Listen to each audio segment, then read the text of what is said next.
Welcome to Carolina Sculpture Studio. My name's Clint Button and I'm a granite sculptor. And welcome to video number 165 of the virtual stone carving apprenticeship. Well, like I say, you have to have a lot of things going in parallel. So I'm gonna come back to this in just a minute. I drove a few hours yesterday for this, and I'll explain it here in a minute. But on the way, I saw something pretty unique, and I wasn't really sure how I was going to fit the video in, so I'm just going to put it in. And this goes to education as to what's out there, when I come back, I'll try to fill in a little more details. Okay, so look what I found driving down the road yesterday. Check it out.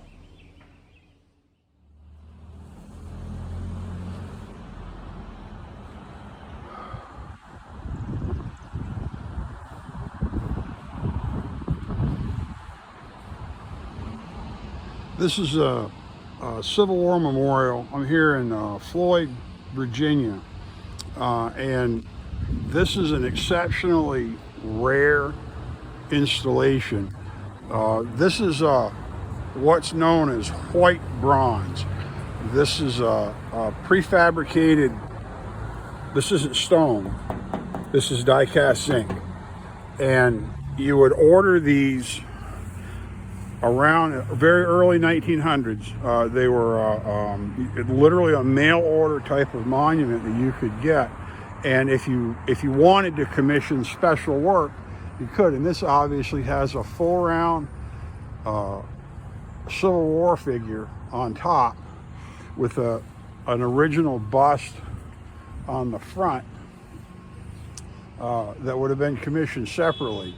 But the rest of this, you literally could just fill out a form and order the text that you wanted, order these swags, these floral swags, and combine these in different ways in order to have a memorial. Now, see, this has got faults. This is a rusticated base, but this is all die-cast zinc with fault stone on the front and the margin around the edge. You can see what happens is they weather, and you'll have cracks that form as there's freeze-thaw cycle, and their small surface flaws end up with corrosion. You can see there's some lines on here from the actual molds. But you look around the edges and you see a lot of these blisters where there's been water intrusion and there's resulting corrosion. This even has a repair right here on the corner. A lot of times these will have fractures from limbs falling on them and damage of that. But this is there are very few. These often get replaced as they deteriorate over the years, and I've never seen one with the statuary figure on it. So I'm gonna get into any politics. Leave that somewhere else. This is about the sculpture work. But that's a figure that they commissioned separately. I don't know if they offered them in the catalogs. There are a few catalogs. This product was only, it's called white bronze, was marketed, I think you could buy them through either Sears or Montgomery Ward for a period of time.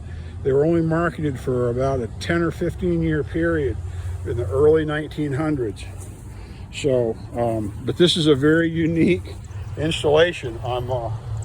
Drove up here to get an antique piece of granite for a restoration project that we're working on, and drove past it, and I couldn't believe that it was white bronze. One of the easy ways to spot these monuments in the cemetery or when you're driving by is you'll drive by and you'll see this light gray blue color, which is not typical of marble or granite. It's close, but it's not the same. But they have absolutely sharp, crisp, fantastic detail. If this was marble and it was, say it was Carrara marble or Italian marble, the surface would be all sugar coated. It looked like it was dipped in sugar. Georgia marble is coarser grain, it doesn't do that. And if this was granite, you probably wouldn't have the same level, you wouldn't have the same level of ornate work in terms of the swags. But they very clearly wanted to mimic stone, with the detail on the base. But when you're looking at stones, when you're studying stuff, this is really good stuff to know and good stuff to understand, because these are exceptionally rare. So, but anyways, my name's Clint Button. I'm with Carolina Sculpture Studio, and yeah, you can see, like, look past it. There's a granite feature there with a bronze eagle on top. You can see the color difference. My name's Clint Button. I'm a granite sculptor here at Carolina Sculpture Studio, trying to bring you up to speed on different kinds of monuments and how rare some of them are. This is a very rare white bronze monument. So see if you can find it in your local area. They're pretty special. Thanks for coming in.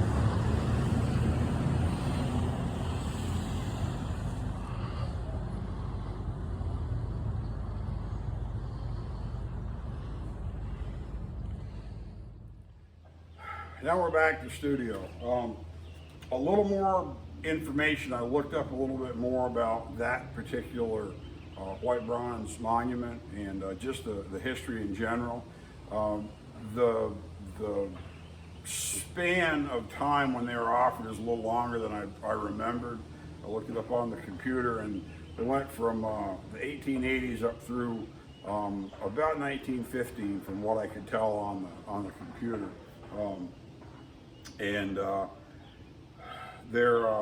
You can look up the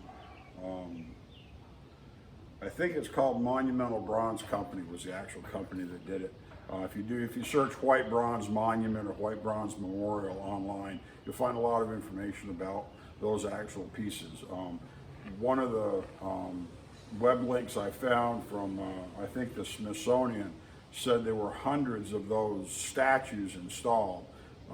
That may be the case. I've not seen many of them. That's the only one I can ever know that I've seen. And obviously I haven't been everywhere, but they're not common. We've got one, I know of one or two white bronze monuments here in Spartanburg, and I've seen a few others occasionally as I'm driving down the road. You'll notice them once you see the color, if you got bad eyes like me, where trees way over there they've got one big green thing on them that's all blurry. It's not like individual leaves. Those lines on those white bronze monuments are so sharp and so defined, even at a distance, that it makes them really easy to see, because anything you look at for granite or particularly marble, they're always blurred because there's some weathering that goes along with it. And granite doesn't have the knife edge typically when you cut it that you can do marble, where you may abrade it or lap it or do something to it to bring the edges up and make them really sharp. You just don't do that in granite, because unless you're polishing it, and that's kind of that's sort of a gimmick if you do all polished. That's not something that was typical to find on older work. And anything that's older, the monumental bronze, the white bronze pieces were put out right around. They sort of wrapped up by the time granite was really getting going, because anything before 1900, it's hard to find a lot of granite. You'll find some, but it was just really starting to be the thing. In the 1890s, they started doing it more and more. But anything earlier than that, it's usually marble. And so by 1900, granite had sort of taken over. There's still a lot of marble, but if you find any of those white bronze pieces, just check them out. It's good to understand how they break. Just on the chance somebody will call you up and say, hey, I need to fix this, and you do sculpture work, and there isn't much way to fix them. Epoxy is about the way to go, because once that zinc starts to corrode and swell and pop apart, you can try to preserve it, but you're not going to stop it. It's going to continue to just slowly creep, and you're going to have problems. But anyway, I drove all the way up there to Virginia to pick up this granite sphere for a project that's in the works, but we're not clear this is a more viable solution at this point for the customer, okay? And so this granite sphere, I'm gonna bring the camera over here and show you just a minute. It has a through hole, which we're gonna have to fix. You know, I'll epoxy one side of this so we can install it. And then we'll leave the other one open so we can probably put a pin in it so it'll help keep it on there. This is rough cut. Let me bring it over here. I'm going to show you a couple things, and I'm going to show you why we've got it sitting on the stone on this base right now, and I got to show you what I need to do. Okay, check this out. Okay, this piece is very clearly hand cut. It's done. It's finished with like a 9-point. Possibly a 4-point. It's very rough. It's just all been pushed off. And let's see if we can swing this stuff out of the way here, just so we can talk about this. See if I can find it. It's got a couple of pretty good dings. There's a ding right there. There's a ding right there. And they don't look like they were necessarily mistakes. You see the through hole. See how dirty it is here. You can see it's got some spots of rust on it. Now I'm going to try to clean this with stone acid, and it should take most or all of that rust right off of it. I'm debating on whether I should go and axe it to clean the whole thing up. You can see over here as well, there's another divot right here. And these little bits of iron popping out are probably from iron deposits in the stone. You can see here where it was sitting on some expanded steel screen and it rusted and it stained the stone. It's got there's a few little spots in it, but and there's one area that's kind of flat. That may be it right there. Because when we were handling it, we found them. I found it. It was very obvious. I think that's the flat spot. It's cut by hand. Now, by leaving this rough like this camouflages a lot of your surface irregularities. I thought I might axe this to smooth it up. And what that's going to do is that's going to really reveal any flaws. It's going to make them really pop. I'm going to have to do them really perfect. And so that may not be the best strategy. I'm going to hang the camera up and talk a little bit more, show you what I'm going to do, because it's sitting on top of the base right now for the angel. All right? Okay. If I smooth this up, arguably, it'll be faster than carving one from scratch, okay? We're pretty happy to have an antique 100-year-old sphere to use on this project. But the bigger concern, if say I axe this we were even, whether I could polish this or not, realistically, I'd probably have to take about an inch off the surface and just literally carve it an inch thinner, because all of these little stuns and fractures, this is a fountain this is probably at least 100 years old. With this through hole, with the water on it, whether it had freeze-thaw cycles and everything, you're probably going to have a very unstable surface on this. And when you start trying to close it up enough to polish it, you may run into, minor cracks, flaws. There may be, cracks in the stone that were just inherent to the stone. And because it's been on the surface for that long and it had water on it that long, it could just be a problem. So I'm probably going to leave it rough. And then we'll carve a granite plug to put in one end of it, probably the other end. And this may not clean up as well, but this will be captured during the installation, so it won't be as critical. And then I'll texture it so that it blends in. And this is going to be, the better part 10 feet off the ground to the very top, and so people aren't going to see the very top of it very well. It's not going to be easy to notice. But I cribbed it up with, there's 2 screws, each one of these 2x. I didn't know exactly, it wasn't real clear what size it was. It said it was about 17 inches with an 1.5 inch through hole. It's more like 18 inches with a 1 inch through hole. And so I started screwing these together and set them on top just enough that the bottom doesn't touch the ground, whatever it's setting on, and then went up another course and was going to go up another course, but I didn't. It's really stable.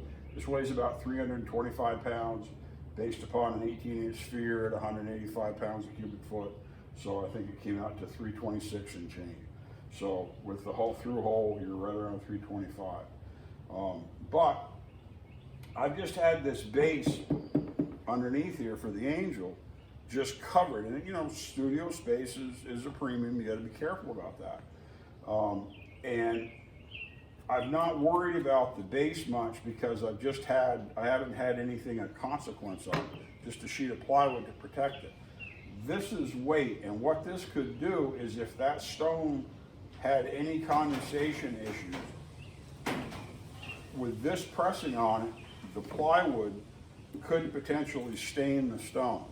Okay, and this is really important to understand when you start putting stone in your studio, that you're doing something this to economize space briefly. This won't sit here for 5 years like this. But even the ones in the back that are stacked to be that way for a while, you got to get some plastic sheeting. Okay, I just used this is 3 or 4 mil. I guess it says 4 mil plastic sheeting, and I'm going to cut a piece about the size of the plywood. We're going to lift this up, and I'm going to put it on top. So I'm going to go ahead and cut this and get all this rigged up, and we'll come back and I'll show you what I'm doing. Okay, and we'll get this done so I can get going. The clay for the angel is in the air conditioning, firmed up really well. Really happy with how clean it is, and we're going to be away for a couple days. We're going to be away for a little bit of time to visit some family, so I can't start rubber on it right now because I want to be able to start it and then go right through and service it and finish it. And so I'll drag that just a little bit, but we're going to get this picked up and get this put together. So be back in a minute. All right, got my piece of plastic cut. Just lift that off.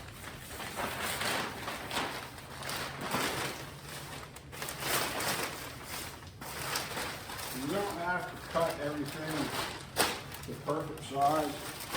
It's always easy to cut things smaller later.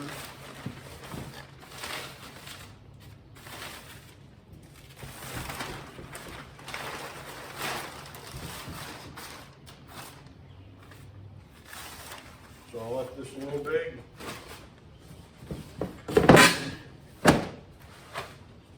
And now if there's any pressure points on there,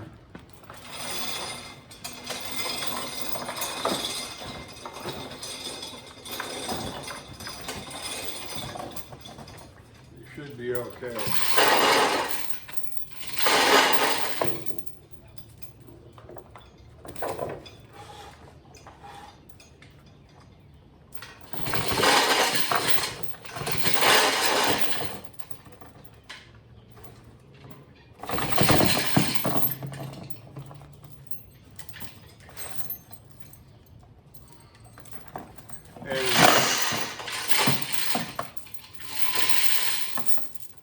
I'll have to rework this little pallet cribbing thing I made so it's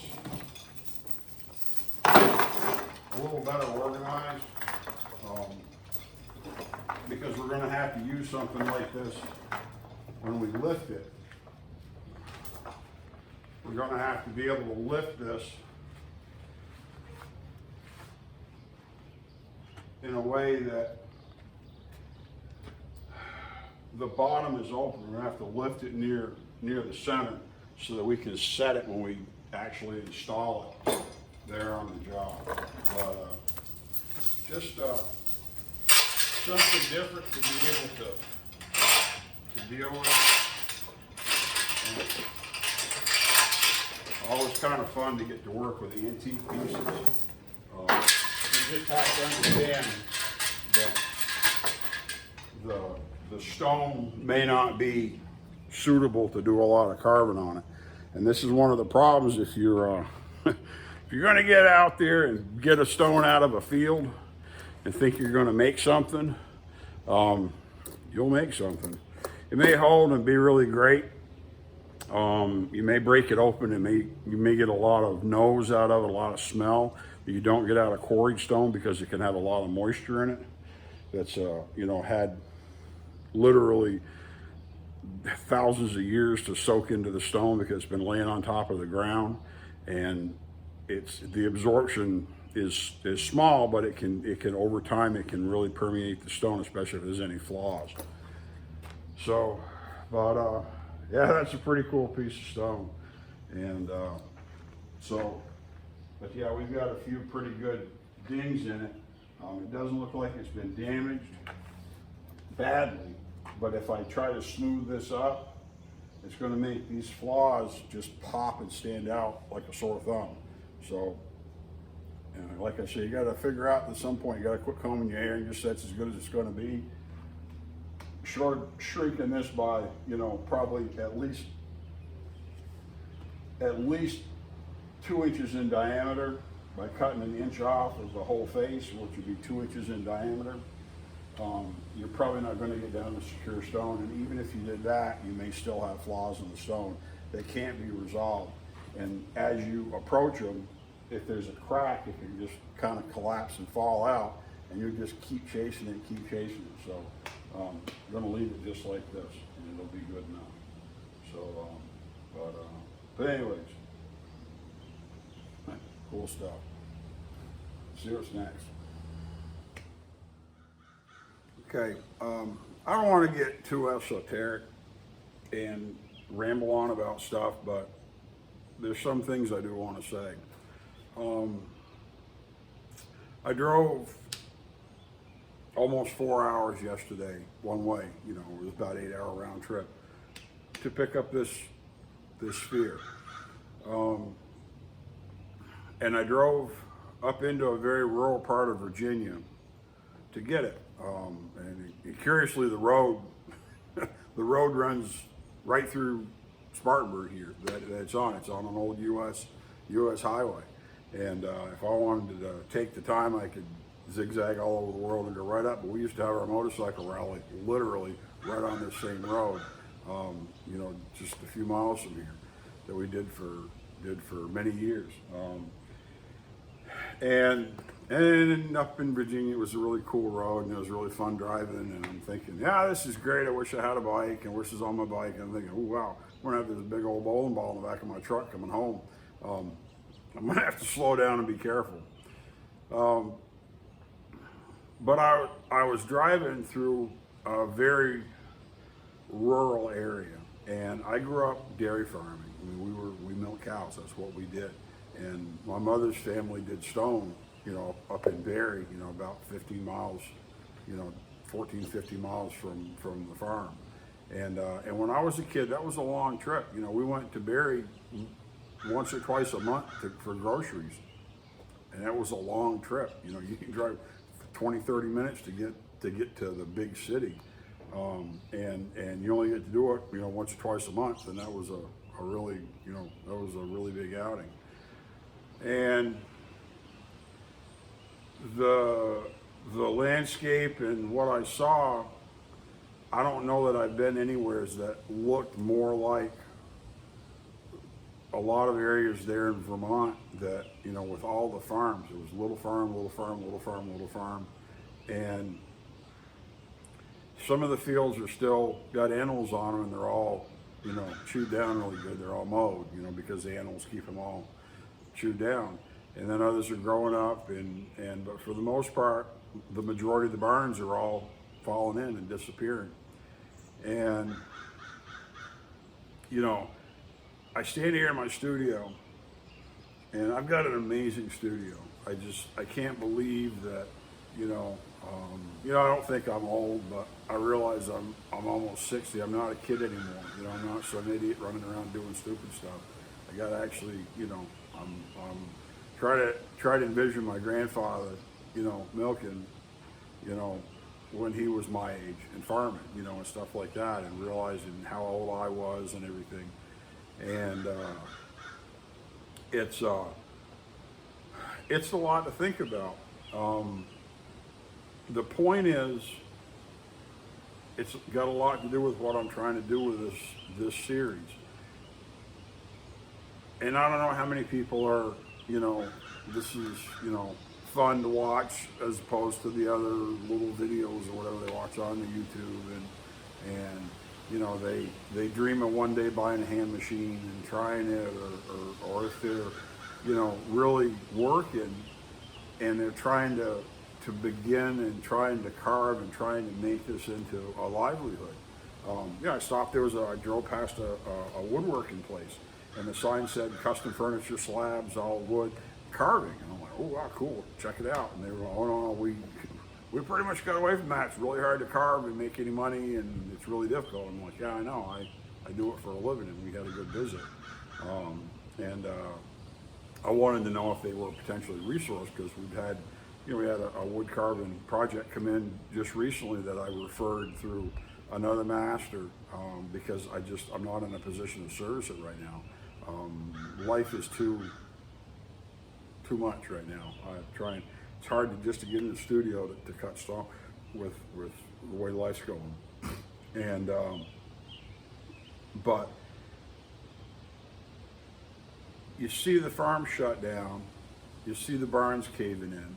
You realize that small barn out there on those few fields, you know, you drive past, when you're a farmer, you drive past a farm that's got all nice flat fields here in the east, you know, up in the hills, you're like, oh, wow, that's great, because, you know, if you've ever, you know, been over in a hay wagon when it flips over, or had tractors roll over stuff, it's pretty dangerous. And you see that, and it makes you understand how special it was, how hard somebody probably had to work to have that farm, and how that small barn likely produced their livelihood. You know, they may have had jobs in town or done something else, but that farm was it wasn't a hobby. They weren't doing it for fun. You know, they were living the life, you know, they were doing it. And everybody thinks it's romantic. It's friggin' hard work, just like this is hard work. And what I'm concerned about, the whole reason for this series, is what happens when I'm done. You know, what happens is, does this fall down? It's gone. You know, do my models go 6 different ways, or, you know, Mr. Cicchini's studio just caved in. You know, he died, and his wife lost her mind, and the house caved in, and they let his little studio home cave in. I got I'll have to dig out some of his plaster, because his brother, when I was there, he said, oh yeah, it's all junk, and he's kicking it. I'm going, no, don't. And so I've got a few of his models that are pretty special, at least to me, because they survived another, you know, 15 years or whatever than they would have, because I saved them, because they were bulldozing the building. They sold the property. And whether you cut stone, whatever you do, what's gonna last beyond you?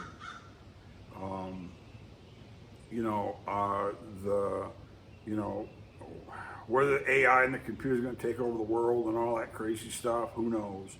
But I'm pretty sure at some point AI will go through this video series and distill it down and get rid of me rambling and babbling on about stuff, and tighten up a lot of this knowledge, and so have a new and improved stone carving apprenticeship. And they'll know how to do everything, except you won't. Because I don't need an algorithm. I know how to do things because I've done it.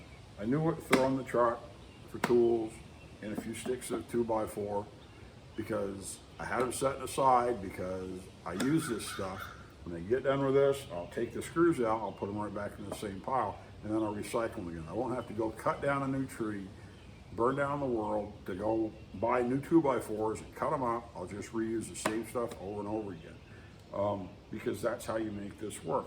That's the kind of thing that farmers do. You know, you don't throw anything away if it'll pay the bills somehow. And it's really sad to see farms go away. I mean, our farm in Vermont's gone. I wasn't in a position to take it on and start farming because I'm already old. And by the time I got everything up and running, you know, it doesn't make any sense. So if you love what you do and you're serious about it, think about where it's going to go. Imagine what it's going to look like when your whole world just disintegrates and it's gone. Are you going to have it perpetuated in some manner that's productive? Because it does. There's a lot of this that does matter, you know, I don't expect my stones to be any more publicized or known by whoever in 100 years as to who cut this stone as this. I don't know who cut this stone. Some man did. Some man that did this for a job. And if he cut it this nice and round, he's pretty good at what he did. And maybe he passed it on, maybe he didn't. Maybe he didn't have the opportunity to pass it on because, you know, he wasn't in a position to do more than just, you know, get by day to day and pay the bills. But think about that. Think about the bigger picture. Think about after you're done, what's going to happen. Because like all my studio is going to have to go to somebody. Somebody's going to get it. Somebody's going to buy it, whether they keep it together, they blow it apart. Who knows? If they put it on eBay and say, oh man, I made so much money selling all this stuff and they got it for nothing, and because that's what people do. And then when it's all over, what have you got? Okay? All right, well, there's some rambling and some musings, but anyways, my name's Clint Button. I'm a granite sculptor here at Carolina Sculpture Studio with a virtual stone carving apprenticeship. Thanks for coming in.